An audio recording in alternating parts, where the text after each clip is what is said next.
D'accord. Très bien maintenant. Voyons. Où allons-nous? Oh oui. Dans le gouffre du désespoir.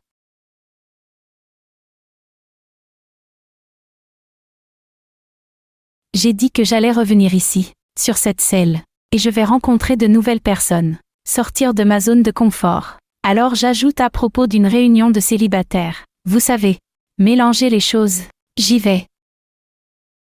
2 hommes là-bas. Ils étaient gays. Et moi.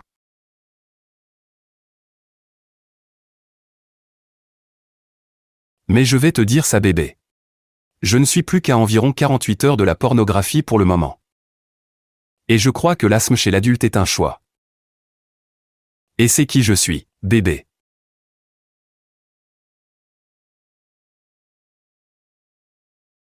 Mon Dieu. Mon garçon. Avec tout mon respect. Le nouveau groupe d'hommes que vous présentez ici n'est pas votre meilleur travail. Ce n'est pas votre meilleur travail. Tu es avec moi tout le temps pour faire de mon mieux. Et ce n'est pas votre meilleur. Exactement.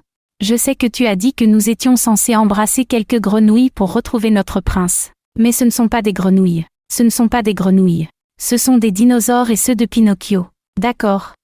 Oh non. Ces hommes sont ici sur des tapis. Cela ne fonctionne pas pour moi. Cela ne fonctionne pas pour moi.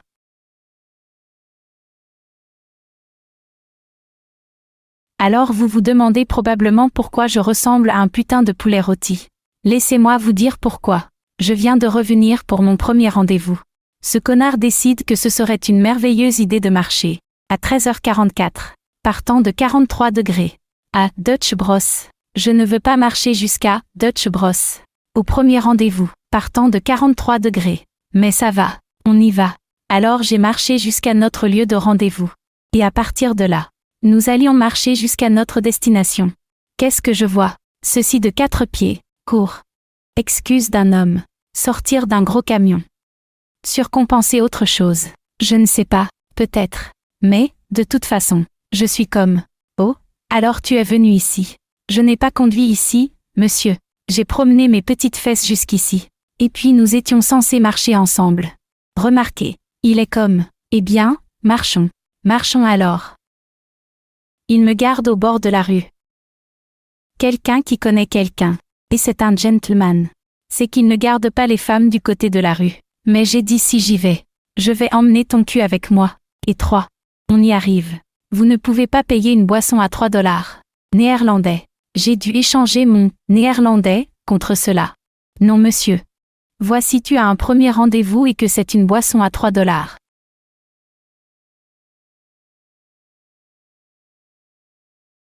Cet homme était littéralement en train de vendre l'homme au monde il y a 2 mois, sur le toit surplombant la ville. Puis juste hier.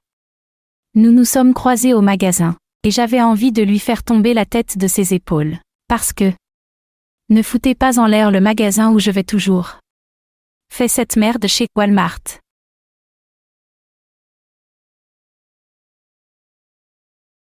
Je suis allée à un rendez-vous la semaine dernière et il avait 36 ans. Grand, beau.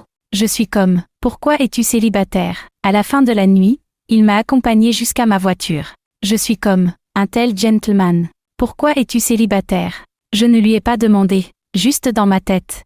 Et puis pendant que nous attendions, il me montrait des photos sur son téléphone.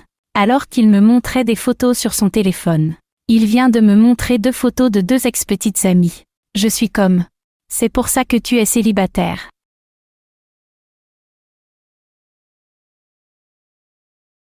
Une chose que j'ai apprise en sortant avec des hommes dans la trentaine, la quarantaine, la cinquantaine, la soixantaine et au-delà, c'est que les frat boys se transforment en hommes de fraternité. Les connards se transforment en connards. Les gens qui sont, eh bien, les gens, les petits garçons, qui sont des menteurs pathologiques, se transforment en vieillards qui sont des menteurs pathologiques. À moins qu'il n'y ait un effort sérieux et atténué pour obtenir une thérapie. Et changer et devenir une personne différente. Ils sont simplement la même créature dans leur esprit. Mais juste dans un très vieux corps croustillant. Je vais descendre mon McDonald's.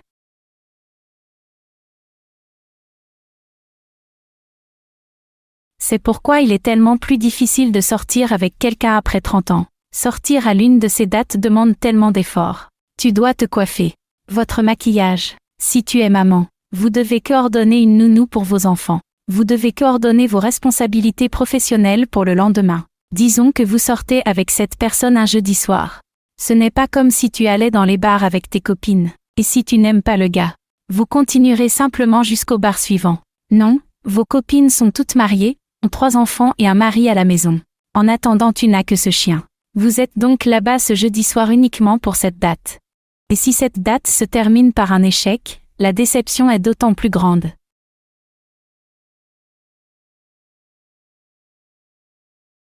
Donc j'en ai officiellement fini avec les applications de rencontres. Ouais. Je suis convaincue que les applications de rencontres sont une forme de violence mentale. Vous ne me convaincrez pas du contraire. Je crois que c'est une forme de violence mentale créée par les narcissiques de tous les narcissiques, qui éprouvent une sorte de plaisir et de joie malade, en nous infligeant à tous un profond traumatisme émotionnel et mental. Alors quelle a été la goutte qui a fait déborder le vase? Je suis tellement contente que tu aies demandé. La goutte d'eau qui a fait déborder le vase pour moi, c'est quand j'ai rencontré un gars sur la charnière et que nous avions discuté d'avant en arrière. Et puis nous avons finalement échangé nos numéros. Et puis il m'a envoyé. Pas, je veux sortir avec vous. Pas, et, c'est un tel de la charnière. Non. Il m'a envoyé une vidéo. Une vidéo de lui se faisant plaisir. Mais ensuite c'était vraiment gentil parce qu'il pensait à toi.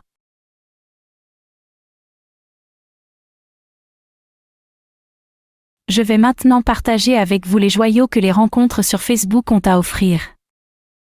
Allez. Ce sera amusant. Nous avons d'abord Audi, qui prend apparemment un congé sabbatique de l'humanité, mais il a besoin d'une femme avec qui coucher. Dès que possible. Nous avons ensuite Wilson, qui sort par la porte avec sa transphobie au premier plan. Pas mignon mon gars. Mais ce que je préfère chez Wilson, c'est qu'il double la mise. Dit-il alors. D'accord, désolé, mais j'en ai marre. Si vous m'aimez tous, c'est que vous ne pouvez pas avoir une conversation avec moi. Ne pas va répéter. Ne m'aime pas si tu ne peux pas stimuler mon esprit. Va te faire foutre. Et c'est mignon si vous répondez à ça. Juste pour votre information. Je m'en fiche de ce que tu ressens. Au revoir. C'est juste crier à un homme avec qui je peux être vulnérable. Un homme qui va juste me garder de l'espace et me faire sentir en sécurité. Ensuite nous avons John, qui a dit merde la vaccination. Se faire injecter un peu de ça. Séduisant. Abonnez-vous également à ses seuls fans. Et apparemment, c'est la chèvre. De quoi? Je ne suis pas vraiment sûre. C'est probablement la plus grosse erreur que vous ferez jamais.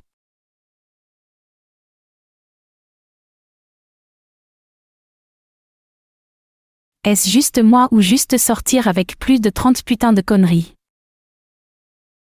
C'est vraiment nul. Ne vous souciez pas de ce que vous dites. C'est nul. Merci d'avoir regardé. Veuillez cliquer sur le bouton j'aime, vous abonner, laisser un commentaire et partager cette vidéo.